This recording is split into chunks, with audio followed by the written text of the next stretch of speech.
नमस्कार, आपका मेरे चैनल में स्वागत है। आज मैं आपको सावन माह की एक बहुत ही प्यारी कहानी सुनाने जा रही हूँ।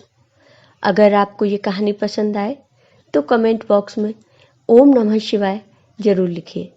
साथ ही अगर आपने अभी तक मेरे चैनल को सब्सक्राइब नहीं किया तो सब्सक्राइब कर लीजिए और बेल आइकॉन पर क्लिक जरूर कीजिए, जिससे हमारे वीडियो के नोटिफिकेशन आपको मिलते रहे। अब सुनिए ये कहानी। एक समय की बात है, किसी गांव में एक बूढ़ी माँ अपने पुत्र के साथ रहती थी। वह बहुत ही गरीब थे। माँ और बेटे दोनों मिलकर मेहनत मजदूरी करते थे और अपना गुजारा करते थे। मेहनत मजदूरी करके ही अपने घर का खर्चा चलाते थे। जब बूढ़ी माँ का पुत्र विवाह योग्य हो गया तो कुछ समय के बाद बूढ़ी माँ ने अपने बेटे का विवाह कर दिया। बूढ़ी माँ की बहू बहुत ही सुंदर व सुशील और संस्कारी थी। वह बहुत ही धार्मिक प्रवृत्ति की थी और रोज पूजा पाठ किया करती थी। उनकी बहू भगवान शिव की भक्त थी। वह घर पर ही शिव जी की पूजा किया करती थी। शादी के कुछ समय बाद सावन का महीना आया। बहू तो भगवान शिव की अनन्य भक्त थी। सावन के महीने में वह मंदिर में जाकर शिवलिंग पर जल चढ़ाना चाहती थी। बहू ने अपनी सासू माँ से पूछा, माँ जी, मैं मंदिर जाकर शिवलिंग पर जल अर्पित करना चाहती हूँ। लेकिन उसकी सास ने मना कर दिया और कहा कि बहू, मंदिर जाने की जरूरत नहीं है, तुम घर पर ही पूजा कर लिया करो। जितनी देर तुम मंदिर जाने में लगाओगी उतनी देर में तुम्हारा सब काम पूरा हो जाएगा। बहू यह सब सुनकर मायूस हो जाती है और अपने कमरे में चली जाती है। दूसरे दिन जब बहू कुएं से पानी भरने जाती है तो वह दो लड़कियों से मिलती है जो पूजा करने भगवान शिव के मंदिर जा रही थी। बहू ने उन लड़कियों से पूछा, तुम लोग कहाँ जा रही हो? तो उन लड़कियों ने कहा कि सावन का महीना शुरू हो गया है, इसलिए हम शिव जी के मंदिर पूजा करने जा रहे हैं। यह सुनकर बहू उदास हो जाती है। जब लड़कियों ने उसे उदास देखा तो उन्होंने बहू से पूछा कि क्या बात है, आप इतनी उदास क्यों हो गई? तब बहू ने कहा, क्या बताऊं, भगवान से मेरे आराध्य हैं। मैं उनकी पूजा रोज घर पर करती हूँ और सावन के महीने में मेरा बहुत मन था कि मैं मंदिर जाऊं और शिवलिंग पर जल चढ़ाऊं, लेकिन मेरी सासू माँ ने मंदिर जाने के लिए मना कर दिया। तब लड़कियों ने कहा कि आप उदास मत हो, आप इसी समय पानी भरने आया करो और हमारे साथ मंदिर पूजा करने चला करो। बहू ने कहा, लेकिन मेरे पास तो पूजा के लिए सामान नहीं है और अगर मैं घर से सामान लाती हूँ तो मेरी सासू माँ देख लेंगी। तब लड़कियां बोलीं, कोई बात नहीं, तुम हमारे सामान से पूजा कर लेना। बहू बहुत खुश हो गई और अपने घर लौट आती है।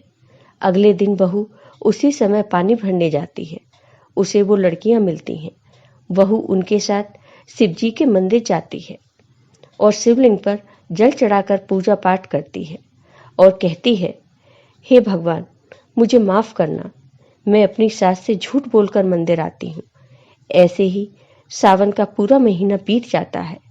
सावन के आखिरी दिन बहू ने सोचा कि सावन के पूरे महीने मैंने इन लड़कियों के सामान से पूजा की है, लेकिन आज तो मुझे कुछ अपना भोलेनाथ को अर्पित करना चाहिए। ऐसा सोचकर बहू ने अपनी नाक से सोने की बाली निकाली और उसे साफ किया। उसके बाद बहू ने वह बाली शिवलिंग पर चढ़ा दी। फिर बहू पूजा पाठ करके अपने घर वापस आ गई। घर आकर वो अपनी सास से छिपने लगी क्योंकि उसकी नाक में बाली नहीं थी। दोपहर सास ने देखा कि बहू की नाक में बाली नहीं थी। सास ने पूछा, बहू, तुम्हारी नाक की बाली कहाँ है? बहू ने कहा, पता नहीं माँ जी, हो सकता है कहीं गिर गई होगी। सासू माँ ने कहा, आज तुम कहाँ गई थी? बहू ने कहा, माँ जी, मैं तो सिर्फ पानी भरने गई थी, फिर उपले पाथने गई थी। तो सास ने कहा, ठीक है, तो चलो हम वहीं चलकर बाली ढूंढते हैं। फिर सास और बहू बाली ढूंढने जाती हैं। रास्ते में उन्हें बाली कहीं नहीं मिलती। फिर वो दोनों उपले थापने वाली जगह जाती हैं। वहां सास उपला तोड़कर देखती है तो उसमें एक की बजाय 2 बालियां निकलती हैं। तब सास ने कहा, बहू, तुम्हारी तो एक ही बाली थी, ये 2 बालियां कहाँ से आईं? बहू ने कहा, पता नहीं माँ जी। फिर सास सारे उपले तोड़कर देखती है और उसे सभी उपलों में बालियां मिलती हैं। उन्हें बहुत आश्चर्य होता है। सास बहू से पूछती है, यह सब क्या है बहू? तब बहू सासू माँ से क्षमा मांगती है और अपनी सास को मंदिर जाने वाली सारी बात बता देती है। बहू कहती है, माँ जी, आज सावन के आखिरी दिन मैंने अपनी बाली शिवलिंग पर चढ़ाई थी। यह भगवान शिव की ही कृपा है, जो एक बाली के बदले भगवान शिव ने मुझे इतनी सारी बालियां दे दी। तब सास ने कहा, बहू, मुझे नहीं पता था कि सावन के महीने में मंदिर जाने का और शिवलिंग पर जल चढ़ाने का तथा पूजा पाठ करने का इतना महत्व है। अब अगले सावन में मैं भी तुम्हारे साथ पूजा पाठ करूंगी और मंदिर जाऊंगी। ऐसा कहकर सास बहू खुशी खुशी अपने घर चली जाती हैं। 1 साल ऐसे ही बीत जाता है। फिर सावन का महीना शुरू होता है तो दोनों सास बहू मंदिर जाती हैं, शिवलिंग पर जल अर्पित करती हैं तथा पूजा पाठ करती हैं। इससे उनका घर धन धान्य से भर जाता है। कुछ दिनों बाद बहू के एक पुत्र होता है। भगवान शिव की कृपा से उनका जीवन खुशियों से भर जाता है। तो हे शिव जी, जैसे आपने इन सास बहू पर अपनी कृपा की, वैसे ही अपने सभी भक्तों पर अपनी कृपा सदा बनाए रखना। जय हो भगवान शिव की। ओम नमः शिवाय। आपको ये वीडियो पसंद आया हो तो कमेंट बॉक्स में कमेंट करके ज़रूर बताइए। साथ ही मेरे वीडियो को ज़्यादा से ज़्यादा शेयर करिए। धन्यवाद।